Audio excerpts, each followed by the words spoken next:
मुर्तज़ा साहब, एक महीने का आप लोगों ने भी टाइम लिया था। अस्करी क़यादत से तो अपोजिशन मुतालबा कर रही है। आपकी अपनी कमेटी के जो इजलास हुए हैं उसके हवाले से खबर आई कि नासिर हुसैन शाह साहब नहीं आए, जो कन्वीनर हैं आपकी कमेटी के सईद गनी साहब वो छुट्टियों पर चले गए। तो आपकी अपनी तहकीकात कहाँ तक पहुंची है जो आर्मी चीफ से मुतालबा कर रही है अपोजिशन? बिस्मिल्लाहिर्रहमानिर्रहीम।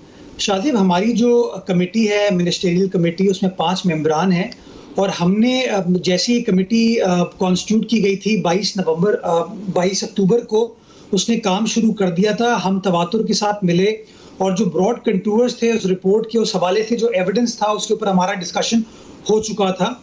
जो रिपोर्ट है उसकी ड्राफ्टिंग का प्रोसेस स्टार्ट हो चुका है एंड इंशाल्लाह वी आर ऑन ट्रैक के 30 दिन का जो टाइम पीरियड है जो कि 21 नवंबर को एक्सपायर होगा, उससे पहले इंशाल्लाह अपनी रिपोर्ट को हम सिंध हुकूमत में जमा करा देंगे। मतलब आपकी जो फाइंडिंग्स हैं, क्योंकि ज़ाहिर दो एक्सट्रीम पोजीशंस हैं, आप क्या कुछ शेयर कर सकते हैं कि आप किस नतीजे पर पहुंचे हैं, अगर आपको इजाज़त है?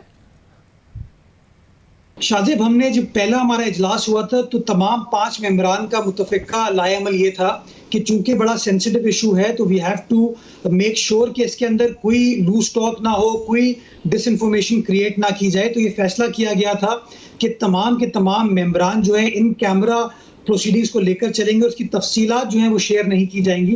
तो जैसी रिपोर्ट कंक्लूड हो जाती है, रिपोर्ट जो है वो हुकूमत को जमा करा दी जाएगी और हुकूमत फिर फैसला करेगी कि आया रिपोर्ट के जो कंटेंट्स हैं उनको पब्लिकली शेयर करना चाहिए या नहीं।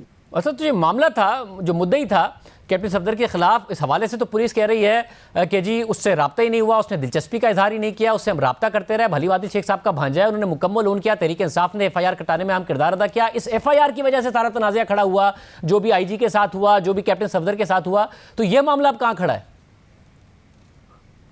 शाजिब, इस सवाल से आप देखें एक चीज बड़ी क्लियर हो जाती है कि इशू मैं समझता हूँ लॉ इन्फोर्समेंट का या कानून का नहीं था, ये सियासी मसला था जिसको PTI ने जो उनका पर्सनल एक टसल है PMLN की क़यादत के साथ, मैं समझता हूँ उसकी पॉइंट स्कोरिंग के लिए शायद इस्तेमाल करने की कोशिश की।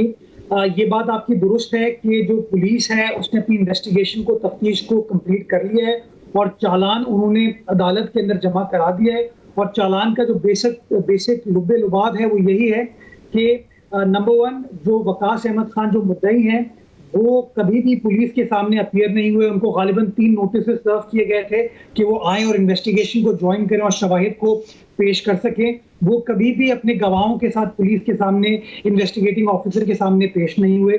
दूसरा एस्पेक्ट इसका ये है कि जो CDR उन्होंने अपनी FIR, अगर आप गौर से पढ़ेंगे, उस FIR के अंदर उन्होंने अपना मोबाइल नंबर खुद दर्ज कराया है। उस मोबाइल नंबर का जब CDR रिकॉर्ड चेक किया जाता है तो पता ये चलता है कि 4:30 बजे जब वो क्लेम कर रहे हैं कि वो मज़ार-ए-क़ाइद पर थे, CDR रिकॉर्ड शो करता है कि वो बक़ाई मेडिकल यूनिवर्सिटी यानी कि सुपर हाईवे के आसपास थे, यानी कि कई मील दूर थे मज़ार-ए-क़ाइद से। तो प्रैक्टिकली उनका वहाँ पर मौजूद होना मुश्किल नजर आता है। और तीसरी चीज़ ये कि जो CCTV फुटेज मज़ार-ए-क़ाइद की पुलिस हुक्काम ने देखी, इन्वेस्टिगेटिंग ऑफिसर ने देखी, उसके अंदर कहीं पर भी ऐसा कोई सबूत नहीं मिला जो कि कोरॉबरेट कर सके, कंफर्म कर सके कि वकास अहमद खान साहब जो बात कर रहे हैं वो एक्चुअली दुरुस्त है और हकाइक पर मबनी है।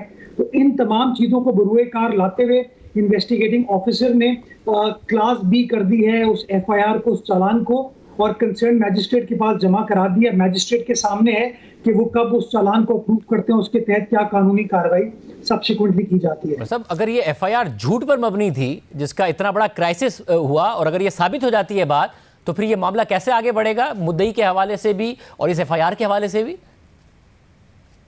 शादिब साहब, कानून के अंदर ये सेक्शन 182 है CRPC का, जो कहता है कि अगर पुलिस इस कंक्लूजन पर पहुंचती है कि झूठी FIR है तो अदालत जो है मैलिशियस प्रोसिक्यूशन का एक काउंटर मुकदमा मुद्दई के खिलाफ दायर करने की हिदायत जारी कर सकता है।